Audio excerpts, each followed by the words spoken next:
Summertime is new members' season in synagogue life. Some have moved into the neighborhood and are searching for a congregation to celebrate the high holy days. Others have children to prepare for B'nai Mitzvah. For rabbis, it is a sweet time of the year to meet people.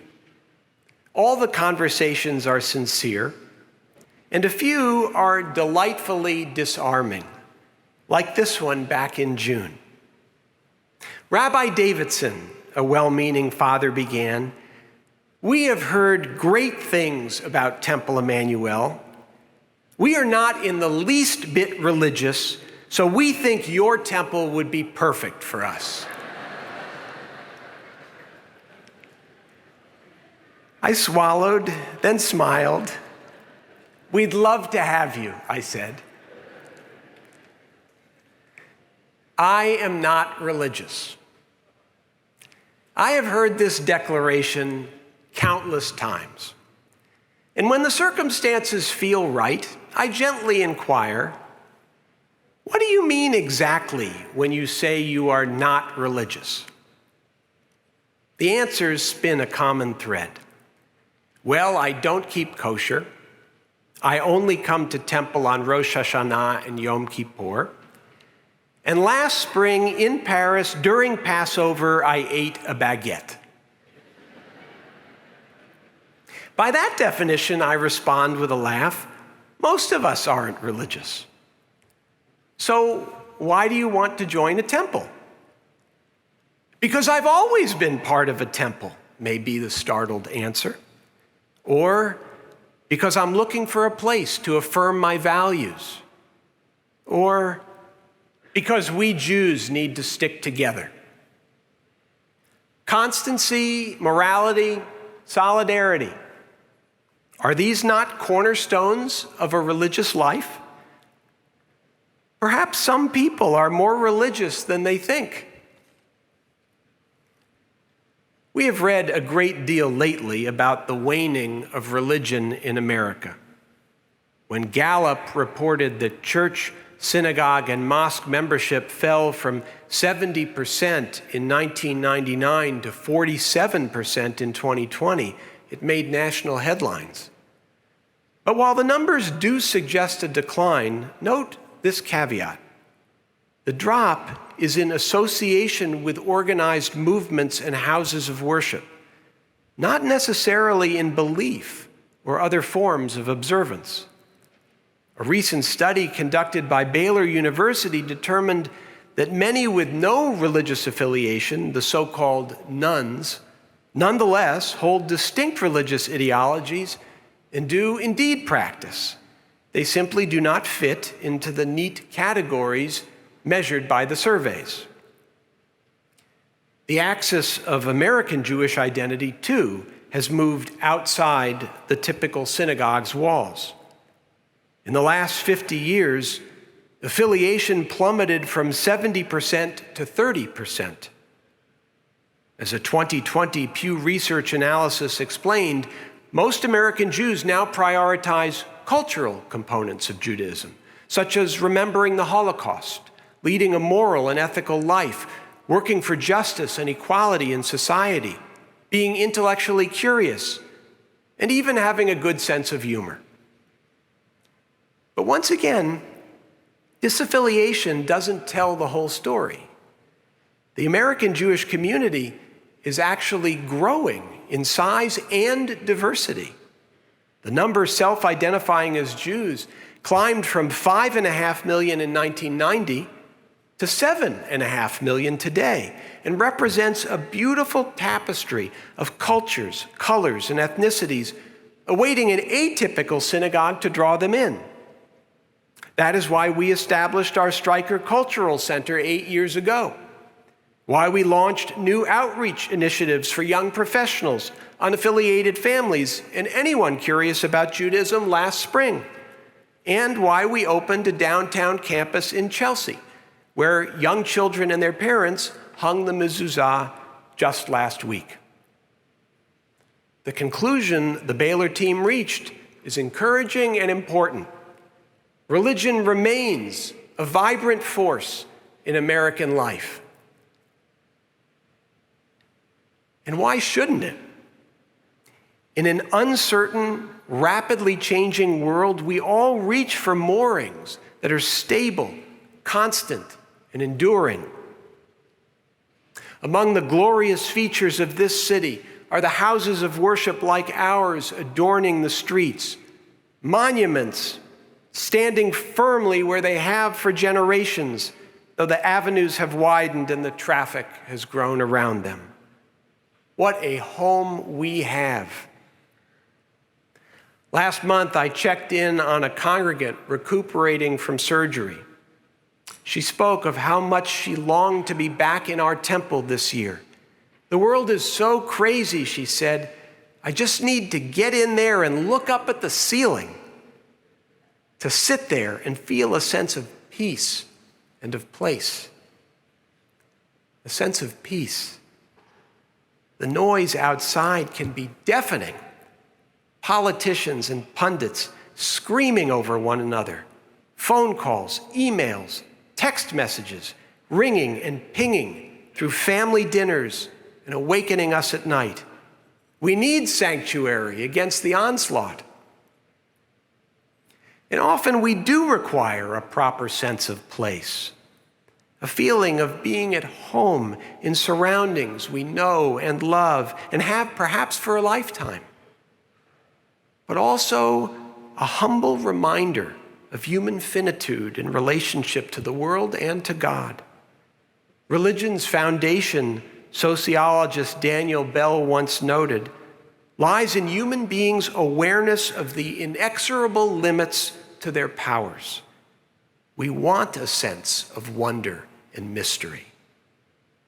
There are moments when we desire to be alone with a God before whom we feel small, whose spirit pervades all creation and watches over us, protecting us.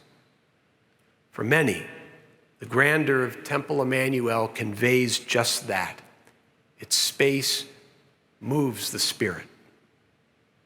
Here, joyful song uplifts us, and the wisdom of our tradition fortifies us. Here, prayers of fellow worshipers reach out to us, and tender memories of loved ones past brush up against us. My earliest recollections, a member writes, are of being in temple on the holy days, seated beside my father, mother, and sister. I remember holding my parents' hands. That was 60 years ago. My parents are long gone, but even now I can feel their hands in mine whenever I am here. Ours is a sanctuary crowded with congregants this New Year's Day, but even more crowded with memories.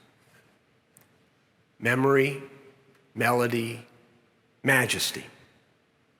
All remind us we are not alone, but tightly held in the warp and weft of an enduring faith.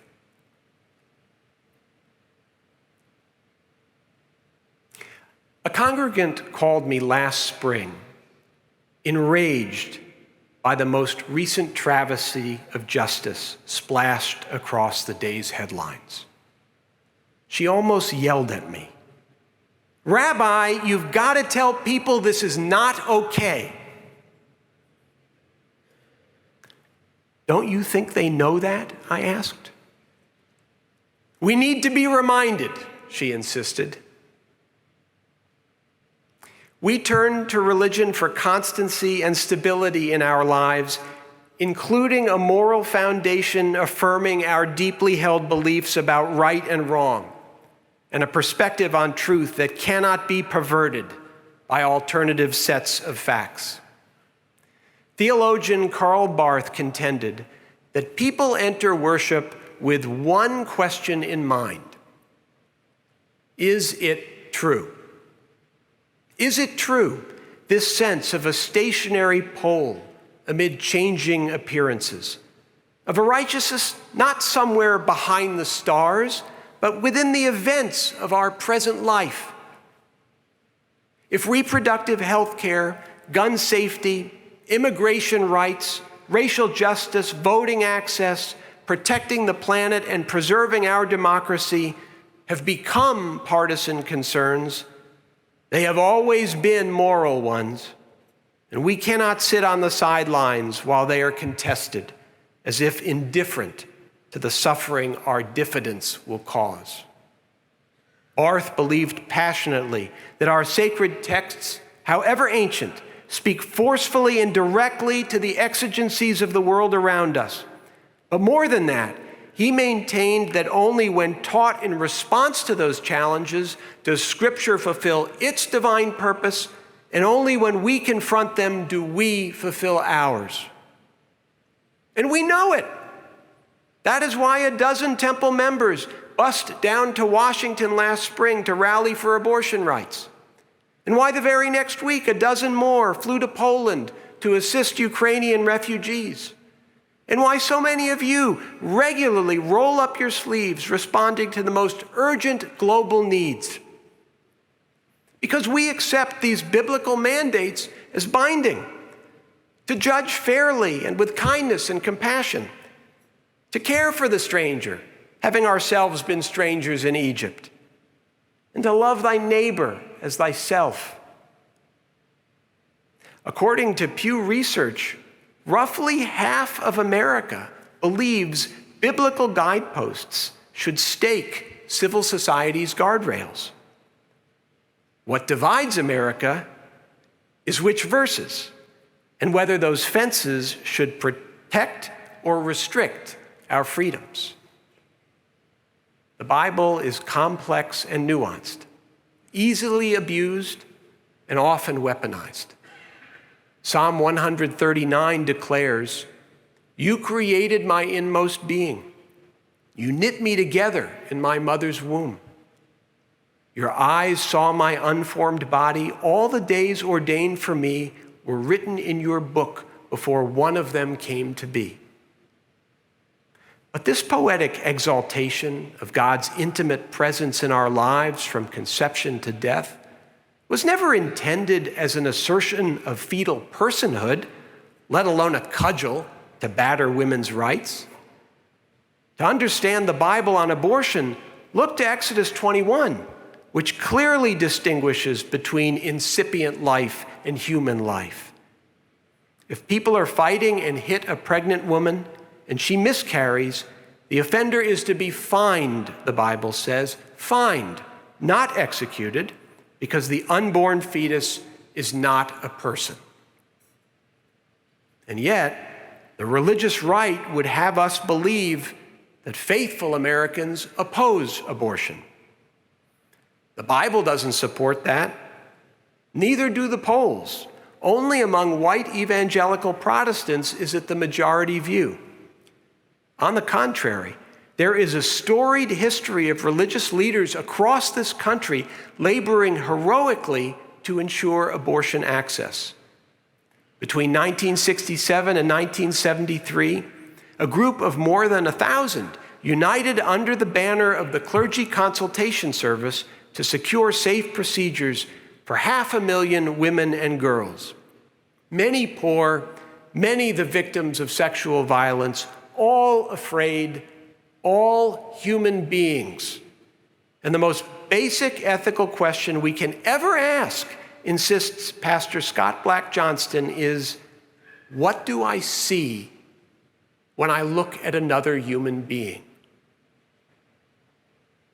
Scriptural teachings were not written to be read in the abstract, much less declaimed at political rallies. They must be interpreted in response to human need, the real, sometimes desperate struggles of other people. The genesis of religious ethics lies in the Bible's first chapter. Each of us is created in the image of God. So what do we see when we look at other human beings suffering through no fault of their own the harsh realities of poverty or war or hunger or rape?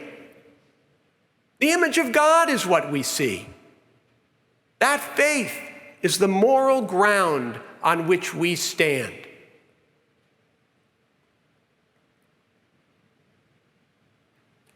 And for Jews, religion means something else too. Peoplehood. We Jews are a people with history, culture, and since 1948, a national homeland. And we are a minority under threat of assimilation, intimidation, and outright assault. That also is what it means to be a Jew. One Friday night, shortly after the Tree of Life massacre, a man stopped me in the lobby to tell me he was joining Temple Emanu-El not in spite of the danger Jews face, but because of it. I want to stand with my people, he said. And every year, I meet with others choosing to join us through conversion. They often explain, I admire a people of such resilience and courage who have made so many contributions to the world, and I want to be a part of them even with the risk. Then adding, and I cannot wait to visit Israel to see where my new story began. That story began with Abraham and Sarah, summoned by God to form a people through whom all other peoples of the earth would be blessed. While many religious communities hear the same calling through their holy texts, this is our sacred story. Often we have wrestled with its inherent tension, sometimes pulled one way by an innate vigilance for Jewish peoplehood and survival, and sometimes the other by our obligation to the well-being of all humanity. We do believe fervently in Isaiah's mandate to be a light to the nations. Yet there have been episodes in our history when the urge toward universalism and the desire for acceptance have suffocated our concern for our own people. Ken Burns' brilliant series, The U.S. and the Holocaust, reminds us that until Franklin Roosevelt's Treasury Secretary Henry Morgenthau Jr. pressed the president, too many American Jews, including some in the highest echelons of government, remained too quiet for too long amidst reports that millions of Jews were dying in Europe. If the example is extreme, the phenomenon endures. Most of us have heard of the principle of tikkun olam, repairing the world. Even non-Jews know of it. But how many of us speak as passionately of Klal Yisrael, an abiding concern for Jewish solidarity, or Achdut Yisrael, Jewish unity? Studies show that American Jews in their 30s and 40s feel less connected to and less responsible for the well-being of world Jewry than their parents. And last spring, an American Jewish Committee survey revealed that barely half of American Jewish millennials consider Israel important to their Jewish identity, with more than a quarter acknowledging reevaluating their commitment to Israel in response to the anti-Israel climate on college campuses and in other settings. If present trends persist, as memories of the rebirth of the State of Israel and its early struggles for survival recede with the passing years, as the last witnesses to the desperate plight of European Jewry prior to Israel's founding pass from our midst, the particular, tragic, heroic experience of the Jewish people will become less and less significant to future generations of American Jews, despite the fact that anti-Semitism is rampant. In 2020, 6 out of 10 American Jews experienced it. And Israel is under constant attack, if not from Gazan rockets, then from congressional representatives, United Nations investigators, campus progressives, and even some mainline Protestant denominations. Don't misunderstand me. A commitment to peoplehood does not preclude a commitment to fairness. We can and should decry government-funded yeshivot that flout state guidelines and forsake their students' educational needs.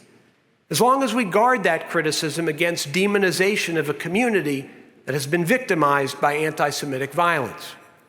And we can, and at times should, be critical of the policies of Israel's government, as long as we don't forget or let others sidestep the broader political, military, and diplomatic context of the Middle East, including the expressed desires of Israel's enemies to destroy her from the very first, when the UN unveiled its partition plan 75 years ago November, a proposal the Jews of Palestine accepted and the Arabs of Palestine occasioned as a pretext for war.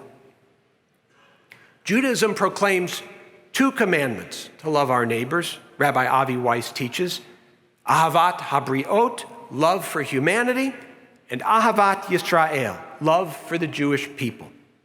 The first is rooted in that same belief that all human beings are fashioned in God's image. The second, in our unique, sometimes complicated love for family, bound together even through disappointment and disagreement by history, empathy, and solidarity.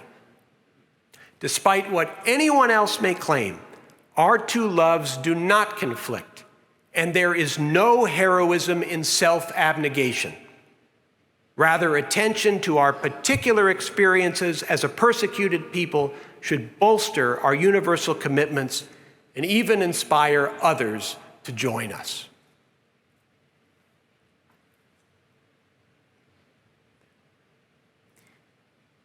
The renowned American entertainer Isidore Itzkowitz, who changed his name to Eddie Cantor, once counseled, "Religion is not a soothing syrup. It offers no glib, easy answers to life's problems. But religion will give you a sense of unity, the courage to stand up and fight a good fight, and the kind of confidence no lesser force can take away." Perhaps more than ever, we need religion's message of constancy and permanence, of connection to the past and to one another. We especially need its moral prism and moral compass by which we see clearly and act justly for the well-being of the world around us.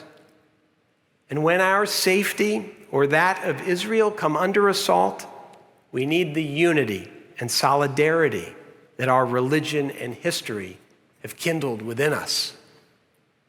When we stand firmly upon the platform of our faith and all it embodies, then our foundations will be secure, our mission will be true, and our people will endure as the light to the nations Isaiah intended us to be.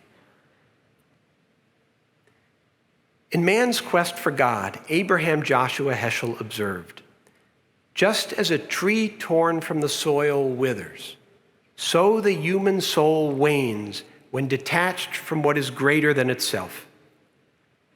It is the attachment to what is spiritually superior, loyalty to a sacred idea, love for a people, which holds our inner life together." This is the season we consider the meaning of our lives and commit ourselves to what will nourish our souls in the year ahead. For each of us, may 5783 be a year of confidence and courage, of peace and of purpose. May our people thrive and our world know healing. And as we journey on together, may we be proud to call ourselves religious.